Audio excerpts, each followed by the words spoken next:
People need an income that's guaranteed to them. If you lose money to taxes, you're never getting that money back.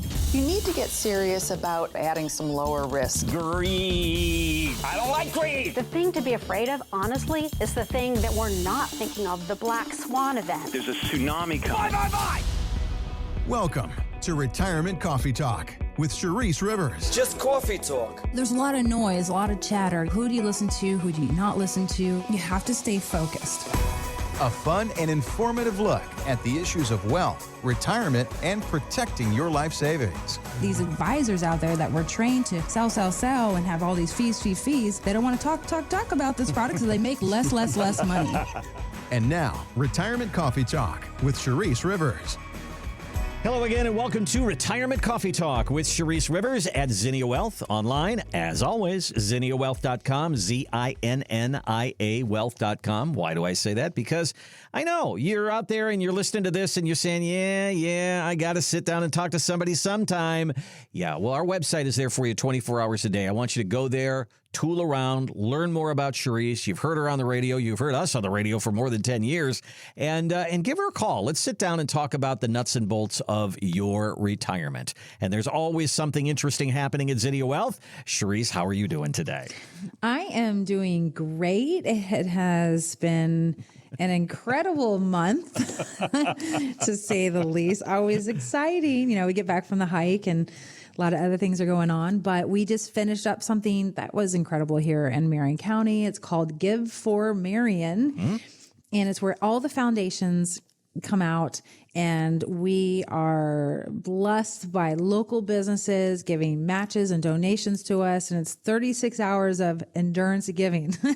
Yeah, this is for the entire county and the whole area, and it could be a pet shelter, it could be help for a woman's abusive home shelter, it could be all sorts of different kinds of charities and veterans, all sorts of different things, and everybody kind of benefits from this community outreach and this community effort. It did. The Grilled Cheese Foundation is our foundation, and we've given out 17 awards this year. And we have 2 kids in a hopper that came in a couple of weeks ago. And I had to, for the first time, say, okay, we had to put a pause on spending. I said, we've got to raise money. And this came about, and we raised about $18,000 in the last 36 hours. And I'm so tickled pink because that is equivalent to helping 12 to 24 kids and what we're doing with the Grilled Cheese Foundation.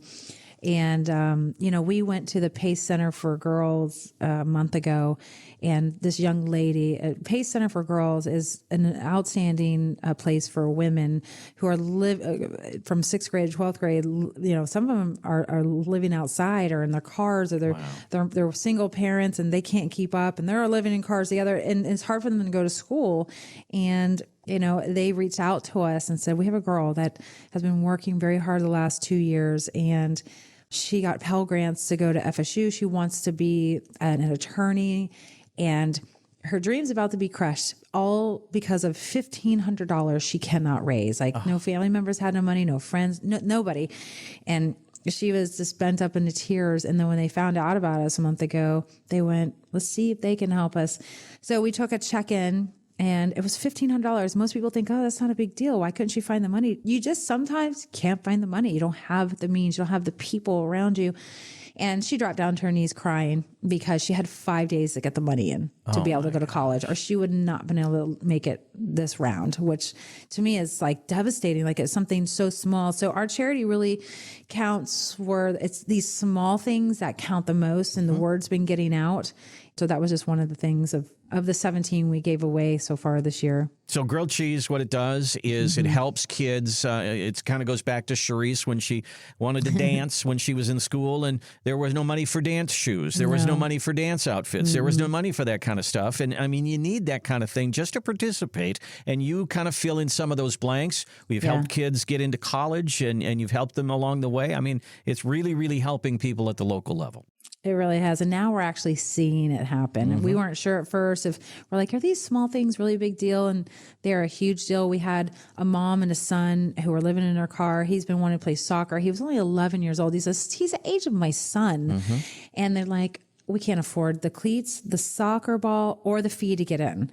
And that's a low cost, you guys. And for a mom and a son that couldn't do that, this is what this foundation lives and thrives for, those things, because those things give those young kids hope.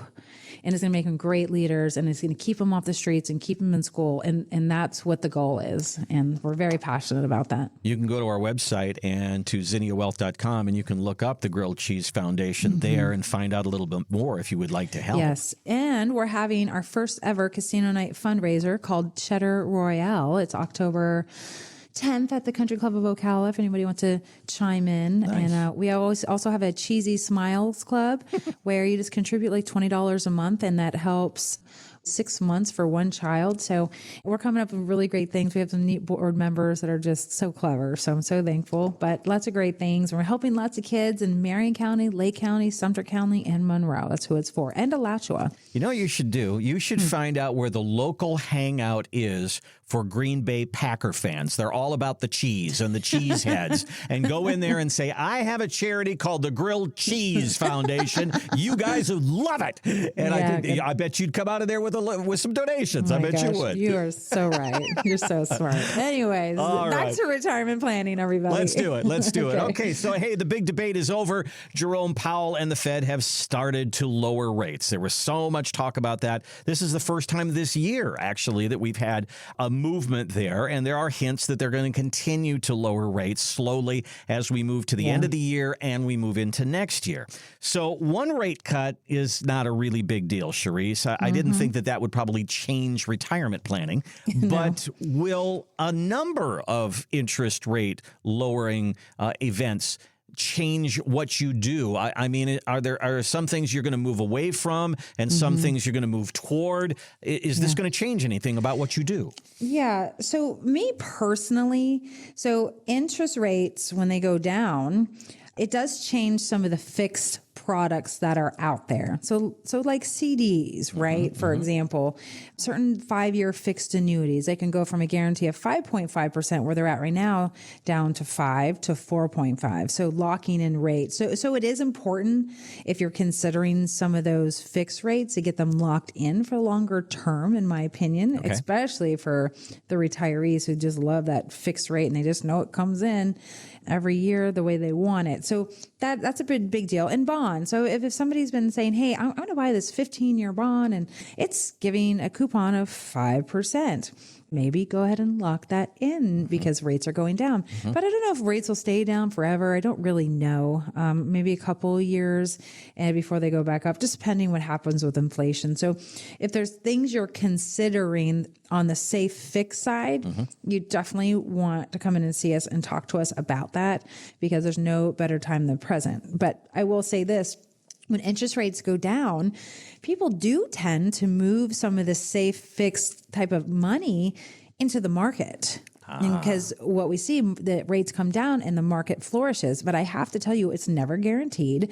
But more than not, that's what happens. The younger people we see moving out of cash and CDs and going to the market. But usually retirees, they don't do that. They say whatever's safe, they usually keep safe. Sometimes they bump it up into the market. So it just depends.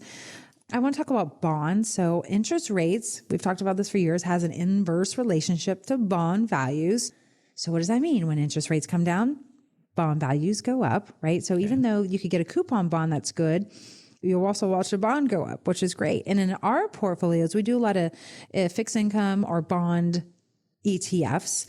And, same goes for those. As interest rates go down, bond values go up. So for example, we have a 60-40 portfolio that we sprinkle a little bit of that in everybody's retirement plan.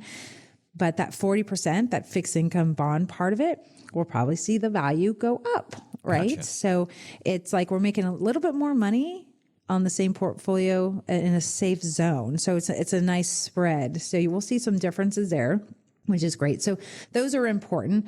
But then people are thinking, well, Charisse, what about mortgage rates, right? So it does increase the demand for buyers. So if you're selling a home, you'll probably see a little spike in buyers because of the hope of some interest rate movements. And it could very well move a hair down, but it just won't be huge. And it might not at all, but you'll see here. But one of the big factors in all this is variable loan rates. It is immediate benefit.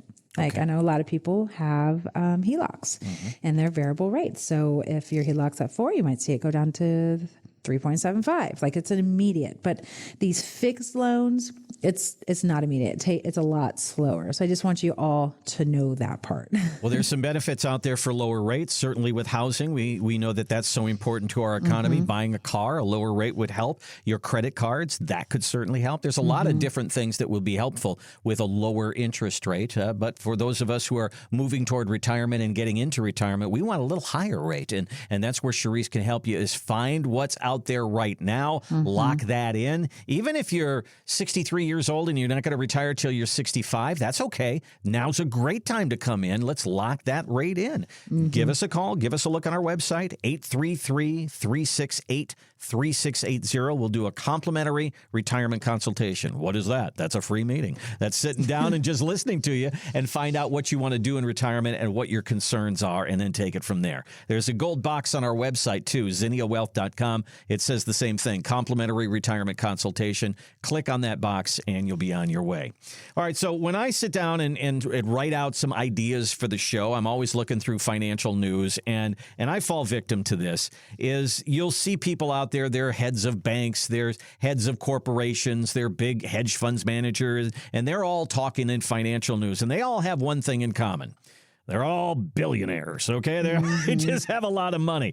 And I found a quote from Charlie Munger. Now, Charlie Munger was Warren Buffett's right-hand man for 60 years. They built Berkshire Hathaway together. Now, Charlie died about 2 years ago, but I found a quote from him that I wanted to throw past you here. It says, if you're not willing to handle a market decline of 50%, 2 or 3 times a century, you're not fit to be a common shareholder, and you deserve the mediocre result that you get. I was like, well, that's tough. That's harsh. That's kind of harsh. And that is one of those things that I say, you know what? You're a billionaire. I'm not. What's good for you might not be good for me. And I need to do what Mom always told me. Consider the source. Because, Charisse, sometimes these people, when they talk, this is not for us. This is for them, isn't it? Yeah, but there's truth to what he's saying, is that you must be able to bear a bear market of 50% over, the next 3 decades, in my opinion, because historically we've seen that, right? So I think for the retiree, this is a little grueling conversation. The young people can manage this more because they have more time on their watch, right? So it makes more sense. But yeah, these billionaires, if they lose 50% of their money, yeah, it's probably crushing, but I'm sure they got away. They're not hemorrhaging. And because they understand how the system works and what you need to do next. And it's a different game. But at the same time, no retiree wants to lose 50% of their money. Nobody wants their 401k to turn into a 201k. Right. No, they do not. That's $1 million going to $500,000. And so listen to that, because he's saying that, hey, it's going to happen. So you need to bear it. And if you can't bear it, then what he's saying is that you could have mediocre returns, because if you can't bear it, you're probably going to sell when you get emotional and it hits the bottom, and you won't be making very good decisions. So, or you're so conservative that you say, I don't want that market to hurt me. So you've got 10% in the market and 90% in safe. I get that part of it too. But you always say, and you use this term, you say, we need an exit ramp. And I love that, because to me, an exit ramp happens before the bridge. Okay, that's where we get off the road. So if we see something ahead that's not right, maybe there's a road that's out or something like that, or a construction or something, I'm going to take the exit ramp. I'm going to get off. How to get around the hazards. Yeah, and I know you don't have a crystal ball and you can't look at it and say, I know when this is going to happen. But when it does happen, I don't want to be so at risk that I'm going to get hammered and lose 50% of my money. Yeah. So the exit ramp is really what we're talking about, is really the 5 to 10 years before retirement. 10 years, you start to talk about, what does the exit ramp look like? What do we need to start injecting into our thoughts? It could be tax planning. It could be pulling back the reins just a little bit. But really that 5 years, that's your red zone, not your hot zone, but really where we put the work really comes in and we're like, okay, we've made this much money. If you're going to retire in, 5 years and the market's doing great, could the market crash on that 5th year and we find ourselves not working? So having those conversations about reality, nobody can predict, but most people think like in the final hour, Randy, you have to be the riskiest because now we're playing catch up these final 5 years. And it's really the opposite. You need to put yourself in a positive equity position so that when you do retire in 5 years, you can retire because you didn't have too much risk. So that could mean, hey, instead of 180% of your money at risk, maybe it's 60 or 70. And every year we kind of dial back the reins. That's your time horizon. So making those exits at the right time, and it's not complete exits. It's just getting creative, looking at the alternatives that are producing ridiculous returns today, which I mean positive returns, higher than we ever seen because of interest rates. Speaking of interest rates, because of our amazing interest rate environment, opportunity is upon itself. So making sure we're locking in some of these interest rate environment type of alternatives makes more sense now than ever, especially if rates go down again. And because, I love the analogy of the exit before you get to that bridge. Normally when you exit before you go over the bridge, there's not going to be another exit for a while. We got to go to the bathroom. We got to fill with gas, right? We're hungry, Mom. We need to pull over because we don't know how to use the GPS. We're still using old school map or something.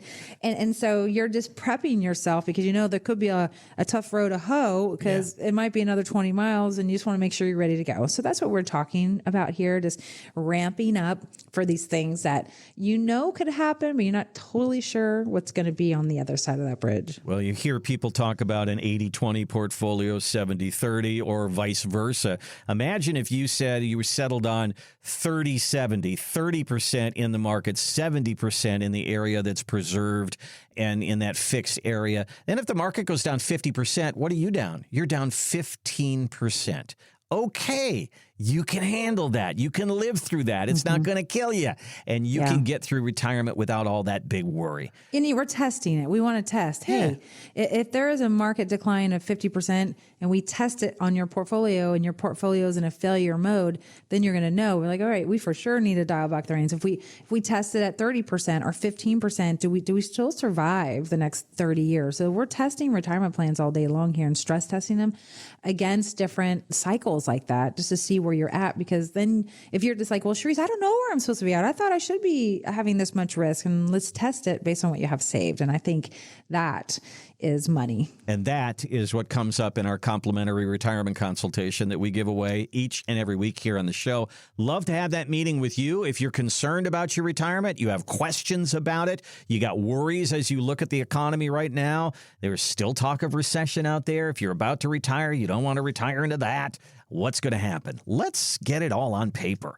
833-368-3680.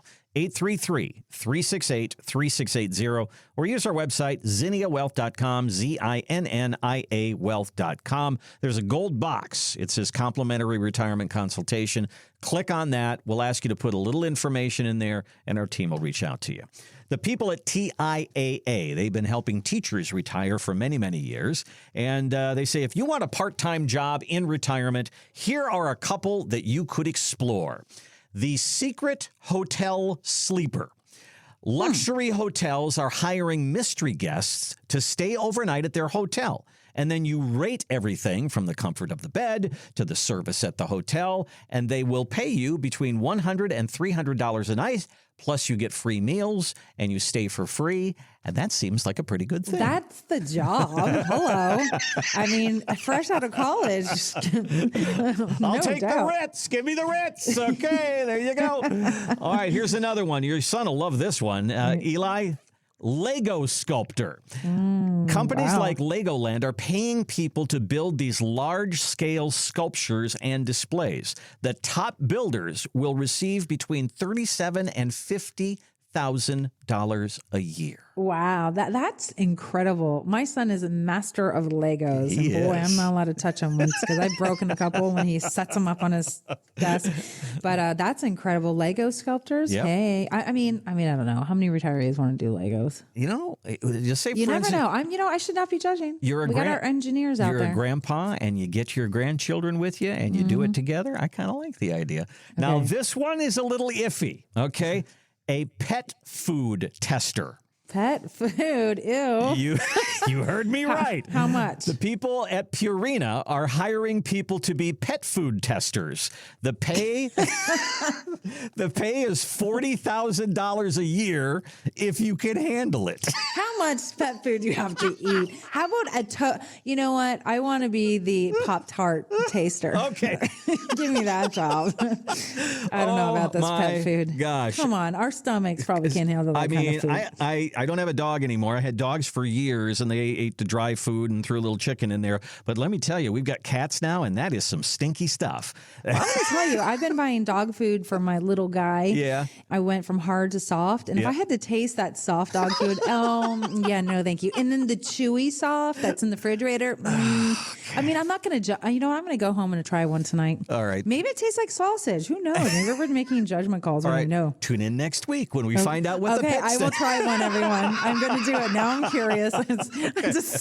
All right. You know, he is excited, more excited than ever with this chewy dog food. So I'm going to have to try it. I mean, we're kids. We tried it. So why you not? have to check out Sharice's dog on Facebook. That is one cute little bugger. I know. He really I'll do the dog food. Okay. All right. All right. So let me just ask this. Where are we going with this, Randy, for retirement planning is my question. When people get into retirement, they many times will go, I got to get a part-time job. And they do. Okay. And so when you see people do that, they do it because they want to. They don't necessarily do because they have to. Maybe they do. I don't know. I'll tell you. How long does that usually last? Okay. So I have seen so much over 20 years with people retiring. And I have kind of 3 classes of retirees. One that retires that's just like, I don't want to pay for the insurance and I can get this part-time job here, maybe at Walmart, and it will cover my insurance so I'm 65. So I get that person. And they just like to stay busy and something not too hard. So I get that. And then we get the person who retires, has plenty of money, and they're so go their entire lives, and they retire, and then they have this honey-do list. And then the honey-do list is over and they're antsy. And so then they go back to work part-time. And I typically see them go back to work part-time, honestly, for 3 to 5 years. And I usually see a max at 5 years. And after that, they start to volunteer their time. Okay. And then I get the person who retires to another full-time job, something they've always wanted to do. And for example, I had this big computer geek guy retire, and he went to be a guard, and he just wanted to drive around the neighborhoods and carry a gun, be a security guy, and full time. And he loves it. To this day, he still does it, and he doesn't need to. And so I call that the encore career, right? You're doing something you kind of always wanted to do. Maybe you saw it in movies or TV, whatever, but they love doing it. And it doesn't have anything to do with their job. So, and I'll see that typically only lasts about 3 to 5 years. So I always give those jobs like 3 to 5 years, and they're just like, okay, I think I'm good now. Unless you're a pet food taster in that last one afternoon. Maybe if you're lucky. Okay. Yes. Well, I don't know what you want to do in retirement, whether it's have a job or not have a job, part-time job, pet food taster, I don't know. But if you want to do that, well, you have our blessing. But what we want to do is make sure that you don't need to have that job. Correct. Let's get you the income that you need in retirement so you can make your choice there. Here's our number, 833-368-3680, or online, find Sharice at zinniawealth.com. All right, this is interesting. Kiplinger posted an article called The 5 Golden Rules of Retirement Planning. Follow these, and you can have a successful retirement, so to speak. All right, so number 1, there's a lot here in number 1, but it says figure out your L's. Lifetime income, liquid savings, lowering risk and taxes, and legacy. Well, you can kind of stop that list right there. That's pretty good, isn't it? Yeah. So why is this the part of the number 1 part of the 5 golden rules to retirement planning? And in my opinion, when I hear lifetime income, that's people's favorite thing. When you get your Social Security checks, you're like, yes, that's going to come in every month. And then if you have lucky to have a pension, the people who have pensions are really, in my opinion, some of the happiest people, because that coupled with Social Security, that covers their bills probably and a lot of travel, right? So the lifetime income makes people giddy. And so there's other ways to get lifetime income out there as well, with just pouring a couple of bucks into them. So I think that is important to have that conversation. Liquid savings, liquidity, cash is king. And having liquidity in a portfolio is going to be very, very important. If you don't have a lifetime income, but you're pulling from savings that's not in the stock market, it's always there. It's going to show up. It doesn't change your lifestyle because we have some cash flow for a couple of years, especially if the market goes down. The other one was lower risk and taxes. That is a huge golden rule because you don't want to be in retirement and expecting income and all your money being in the market and your 401k turns to a 201k because now you can't touch your money. Mitts off, right? That's how you run out of money. So that's really important, and make sure you strategize for that without just doing one boring 60-40 strategy. You got to get a little diversified here, people. And it also talks about lowering taxes. So everybody, Randy, in the whole world, our goal is to have a high rate of return. So if you're in the stock market, you're like, okay, if we average 7% over the next 10 years, our money is going to double, right? And it's always about that interest and that rate of return. What if with tax planning, that 7% can actually go to 8%? So people forget the back end of the deal. Yes, being in a market, making money is important, but you can earn those percentage points by tax strategies and tax planning by 1%, 2%, 3%. So you could take that 7% to 10% just by aligning your tax strategy right and correctly. That's the key. So to me, there's where I shine the most. All this stuff we shine, but tax planning, there is no investment plan without a tax plan. And this is the truest statement I could ever say. And it can leave hundreds of thousands to millions of more dollars as a legacy and or to your surviving spouse. So it is critical that those conversations are happening. And last but not least was legacy. And legacy, what is your legacy? Is it your cars, your antique cars? Is it going to be your rental homes? Is it going to be your 401k? Do you need life insurance to leave a legacy because you're going to spend all your assets?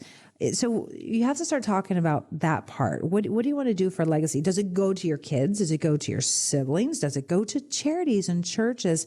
Because you do need to create the right trust for those types of legacies, in my opinion, to get things kind of dialed in so they do go to the places you want them to go after you've passed away. So figuring out the legacy, who's going to get it? When are they going to get it? Are we going to do trust fund type of legacy where, hey, I got a couple $1 million, and if I give one of my children half of that, they're going to go buy the red Ferrari I never received. So we need a special trust for that one. And then we have another child that would be very responsible. So we have to have those conversations because I see it go so many different ways. And so, this number one of the 5 golden rules, those are moving parts that cannot be missed as you're prepping for retirement. It's kind of all encompassing there. So the L's: lifetime income, liquid savings, lowering risk, lowering taxes, and legacy. Those are all good. And we have to have all of that taken care of as we build our retirement plan. Now, the next one on the list is use all asset classes. Now, Sharice, you and I have talked about different sectors of the market, but this is different. This is where you put your money in and out of the market. So in asset classes, they say there's the market, there's the bank, and then there's the insurance companies. And I could also add to that, there's real estate. I think that's an asset class in itself as well. But spreading yourself out amongst those different places, that is a form of diversification, isn't it? Yes. When you're in retirement, you should have a little bit of all that. And if you're sitting with a big bank or brokerage firm and you just have that market strategy, that 60-40 portfolio, you're missing out on a lot of other opportunities where you could potentially have a higher rate of return with lower risk by just seeking out what is out there, right? And markets is an asset class. Right? That's your equities, that's your bonds, that's a lot of things built into that, right? And the banks is a asset class, and it's a valuable asset class because banks have lots of types of investments, but the CDs for retirees has been very special because we've had a higher rate of return than we ever have before. So, and having that liquidity there is key, but having bank money and not making any money doesn't make sense to me. Insurance companies. We're talking about the insurance companies that offer fixed interest rates, like a 5-year fixed, maybe 5 or 6% a year for 5 years, whatever it may be right now. And they also have indexing strategies where you can invest in the S&P 500 and you don't have fees and you don't lose money and you only can make money when the S&P goes up. So those types of strategies are great, but they also provide that pension that maybe you never received at your employer. So you can put a couple of bucks into one of those private pension plans with the insurance company. We'll give you guaranteed income if you're looking for another income check. And then real estate. Real estate is key. What if we could get a check from that market money, the bank money, the insurance company money, the real estate bucket? Now you have all these income checks doing lots of different things. And then you sprinkle in a couple of 1 year, 2 year notes that make money or can make money when the market goes up and or down potentially. And now you're just really spread out. Now you have leverage and now you have liquidity every year coming up and all these different angles. So I think diversification and asset allocation and the right specific asset classes to sprinkle it around make the most sense in a portfolio in retirement, because it's getting harder than ever for certainty. And yes, the market's going up, but eventually it's going to go down, whatever that will be. So it's just, you can still make money in these other asset classes, and not all of our money should be making 10% a year, especially in retirement. That's just, overachiever. You're listening to Retirement Coffee Talk with Charisse Rivers. We're going through Kiplinger's 5 golden rules of retirement. And the next one is avoid plans that depend on withdrawals. Now, we've talked about this a lot in the past. It's a very, very common do-it-yourself kind of thing to say, I've saved $1.5 million. Why do I need a financial advisor? I'll just peel money off the top and that'll be just fine for me. Withdrawing money is different than having your money make you money. And that's really kind of what they're talking about here, isn't it? Yeah, I think a lot of people retire, they have the 401k and they feel like they have this, it's a plan, but a 401k is not a plan. And what a lot of people do is think of a kitchen table and you got this mound of money that you've saved and you open the kitchen door and the wrong wind comes in and blows out the back door. And now you have this mound of money that's shrinking and shrinking and shrinking. So being strategic with that withdrawal strategy by building income generating type of assets is the most clever thing you can come up with in retirement. And most people don't know how to do that. And therefore, what happens when that back door opens and, the dollar bills start flying out the door because we got this gust of wind that comes in that we weren't predicting. We find people either changing their lifestyle at home because now they're fearing that, okay, my amount of money is down to half. Now I can't spend my money. And it's because they don't have a plan. They just don't understand it. And we understand that. And this is why we are here. We are here to help you understand the math, the withdrawal strategy, the income strategy, and how to place all these types of income checks throughout the next 30 years of your retirement. Number 4 on the list here is avoid plans that are based on probabilities. Now, I've heard you in the past say, we got this person from a 60% probability to a 95% probability that they wouldn't run out of money. But that's not really what they're saying here. They're basically saying don't base your success on the amount of money that you've saved. Base it on the strategies that you have to handle the troubles. And you and I talk about the troubles all the time. Inflation, taxes, market declines, all these different things that take place. Build your plan on that, not necessarily on the money. Yeah, so there's different reports out there that says, okay, you have an 85% chance that you're going to survive retirement, not run out of money. They're basing it on probably the last 10 years.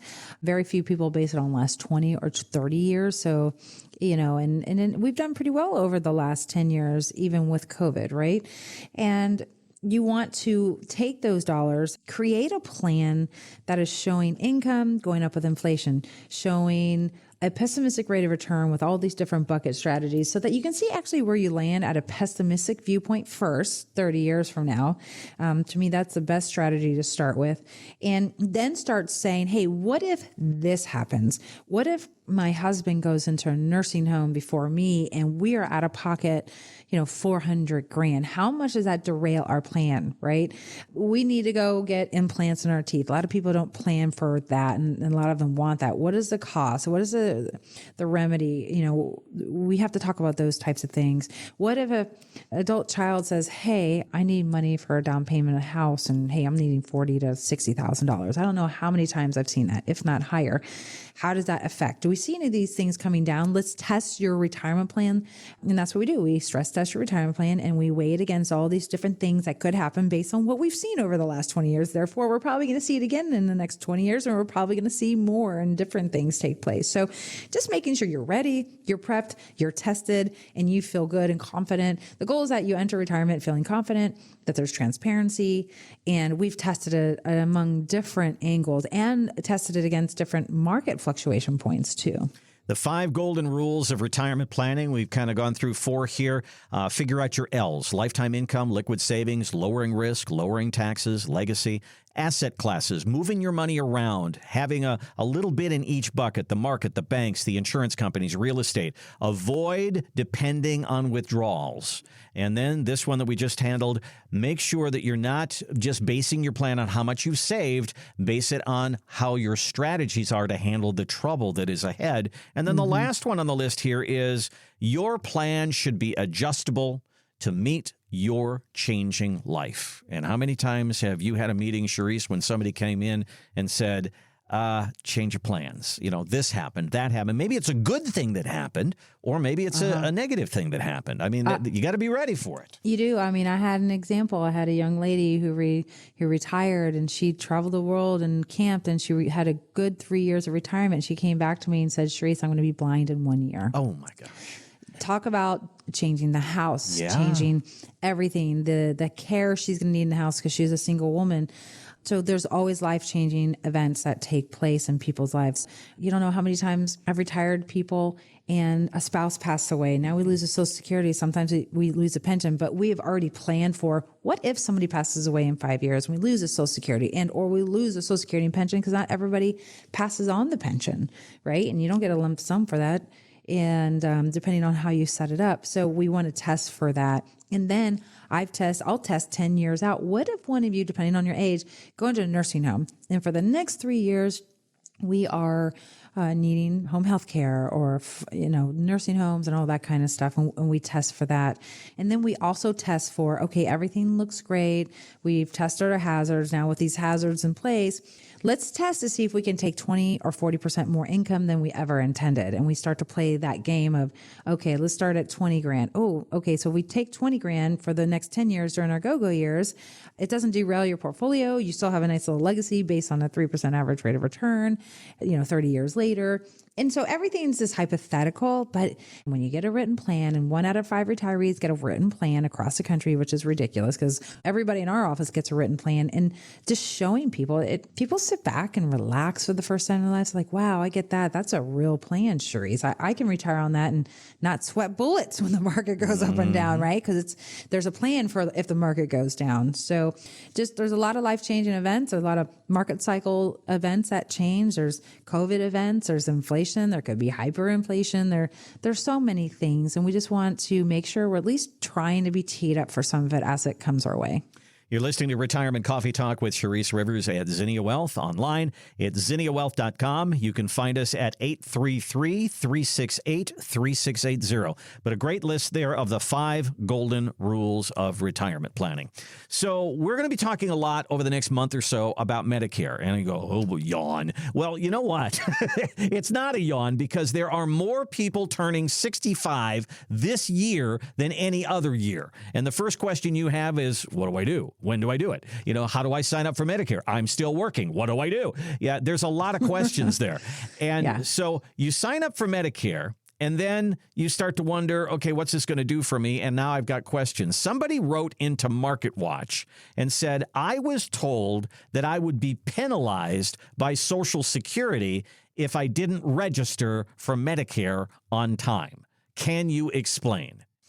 You don't get penalized on Social Security, but you can be penalized on Medicare if you don't sign up, right? Okay. So, for example, I have a client, just talked to him a few days ago, and he's going to turn 65, and his phone is blowing up because anytime you're turning 65, people are calling you. They're not supposed to call you if you're on the do not call list. So I always suggest people get on that do not call list. But he says, and I'm getting all these Medicare Advantage plans and supplement, all this confusion. And I said, well, on top of that, it is October 15th here rolling around. So you got a double whammy because when you are 65, you get a lot of calls and a lot of mail on top of that. He's like, I'm so overwhelmed. And he's like, what are the rules?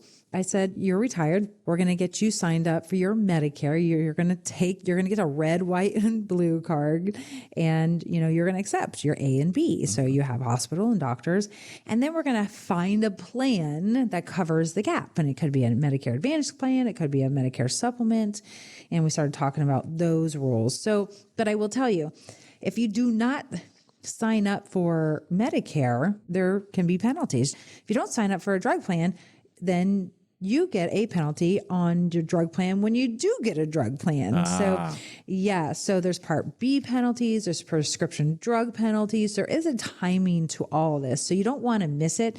If you're with the VA, and you use a VA, you don't have to worry about it so much, right? They call that credentialed coverage.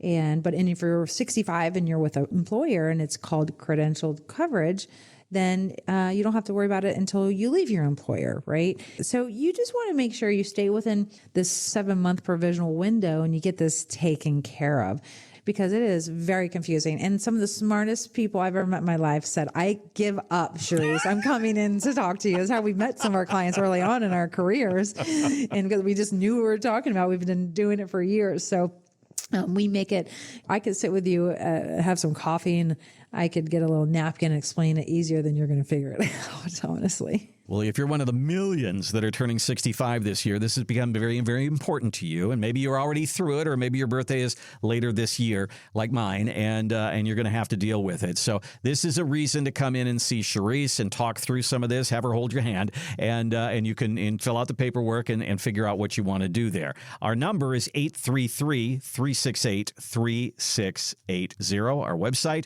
ZinniaWealth.com. Now, another reason you might want to come in right now, whether you're a client or you're not a client of Charisse, is it is not too early to sit down and start talking about end-of-the-year tax planning. There's a window of opportunity that closes on April 15th, but there's another window of opportunity that closes on December 31st. So, Charisse, what are you talking to your clients about right now in the area of taxes?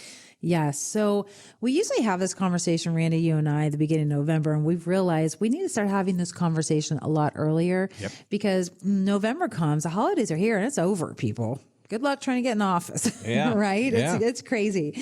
And so planning for your final tax planning strategies would be, let's make sure we've done our tax loss harvesting on our brokerage account. Have we harvested all of our winnings to our losers and potentially paying no taxes? And now we have some liquidity to go invest somewhere else or live on an income. We want to get that wrapped up by end of year. Do we roll over a IRA to a Roth? We want to get that wrapped up by end of the year. And a lot of people don't know, Randy. And I just want to implore people, we have some amazing tax planning software. And it's the first time you're going to see something that actually makes sense. It's easy to understand. It's going to tell you, for you and your household in the next 30 years of your life, the 40 years, should you be converting any of these IRAs over to a Roth? So that's a big question. Take advantage of opportunities, since now we get to keep our standard deduction. Taxes are stable, and because we never know when things can change again. And I would definitely take advantage of that. End of year planning. Do not wait. In my opinion, I had somebody come to me, Sheree, should I start talking to your CPA now? I went, absolutely. Because if you roll into next year, you're probably not going to do it till February, March, and then they're crazy busy. And having those conversations with our CPAs at that point, I think is critical. And really figuring out, do we want to do some gifting to the kids this year? Do we need to do a qualified charitable distribution from your IRAs if you're 70 and a half and older to your churches and charities if they're a 501c3? Because that's also very important. I call that above the line tax write-off, because if you're taking a standard deduction and you're writing checks to your churches and charity, you can't write that off. But if you're 70 and a half and you have IRA money and you can hand over some of that IRA money instead of pulling money from your checking account you've already paid taxes on, where they're not paying taxes, you're not paying taxes. So being strategic about the age you're embarking in and what dollars you can do that with and take advantage of it instead of writing those checks out of your checkbook. So there's so much to the checklist and tax planning, Randy. I mean, housing, mortgages, should we start having that conversation, chunk it down? Are you getting that close to retirement? Where are you at there? So I can go on and on. Yeah, and well, on. it's just not too early to talk about that because it takes a little time. And the second week of December is not the time to do it. Right. And it's RMD. We're in RMD season, you guys, required minimum distribution season.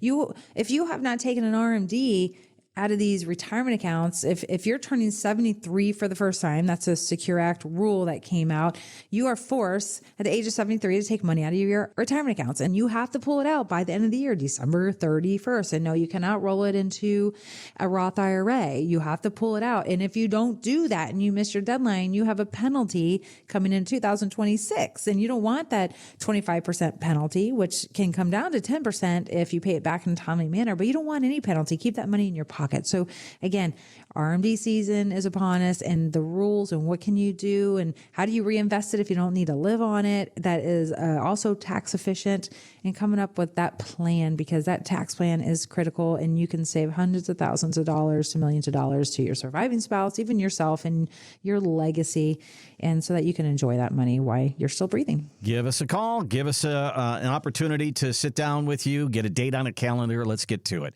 833-368-3680. Again, 833-368-3680. Or again, online, ZinniaWealth.com. Look for the box that says complimentary retirement consultation, and we'll be on our way.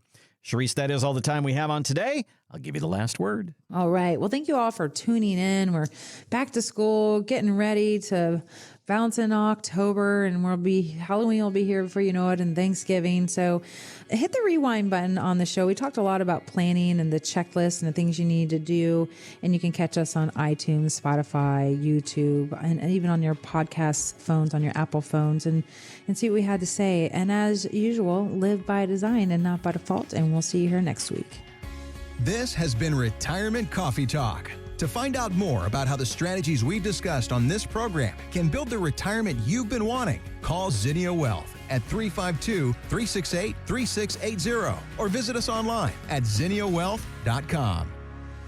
Investment advisory services offered through Zinnia Wealth Advisory, LLC, a registered investment advisor. The firm only conducts business in states where it is properly registered or is excluded from registration requirements. Registration is not an endorsement of the firm by securities regulators and does not mean the advisor has achieved a specific level of skill or ability. Insurance products are offered through Zinnia Wealth Management, LLC, Florida license L078655, and Charisse Rivers, Florida license P037744. Zinnia Wealth Advisory, LLC, and Zinnia Wealth Management, LLC are affiliated entities. The information presented is believed to be current. It should not be viewed as personalized investment advice. All expressions of opinion reflect the judgment of the presenter on the date of the podcast and are subject to change. The information presented is not an offer to buy or sell or a solicitation of any offer to buy or sell any of the securities discussed. You should consult with a professional advisor before implementing any of the strategies discussed. Any legal or tax information provided in this podcast is general in nature. Always consult an attorney or tax professional regarding your specific legal or tax situation. Any client experience discussed on this show are unique to that client. Annuity and life insurance guarantees are subject to the claims paying ability of the issuing insurance company. If you withdraw money from or surrender your contract within a certain time after investing, the insurance company may assess a surrender charge. Withdrawals may be subject to tax penalties and income taxes. Persons selling annuities or other insurance products receive compensation for these transactions. These commissions are separate and distinct from fees charged for advisory services. Insurance products also contain additional fees and expenses. Social Security rules and regulations are subject to change at any time. Always consult with your local Social Security office before acting upon any information provided herein. References to specific investments should not be construed as being past specific recommendations. The returns for various indices discussed in this podcast do not represent the performance of the firm or any of its advisory clients. Returns do not reflect the impact that advisory fees will have on an investment. Past performance may not be indicative of future results. All investment strategies have potential for profit or loss. Different types of investments involve higher and lower levels of risk. There is no guarantee that a specific investment strategy will be suitable or profitable for an investor's portfolio. Historical performance returns for investment indexes and or categories usually do not deduct transaction and or custodial charges or advisory fees, which would decrease historical performance results. There are no guarantees that a portfolio will match or outperform a specific benchmark. Investments in fixed income products are subject to liquidity risk, market risk, index rate risk, credit risk, inflation risk, purchasing power risk, and taxation risk. Because bond prices fluctuate continually, their yields change constantly.